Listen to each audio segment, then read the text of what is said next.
অন্যদিকে ধস্তাধস্তি বিজেপি কর্মী ও পুলিশের।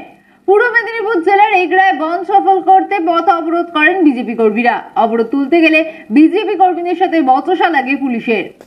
পূর্ব মেদিনীপুর জেলার এগরা বিধানসভা কেন্দ্রে বন্ধ সফল করতে গিয়ে পুলিশের সাথে ধস্তাধস্তি ঠেলাঠেলি বিজেপি কর্মীদের।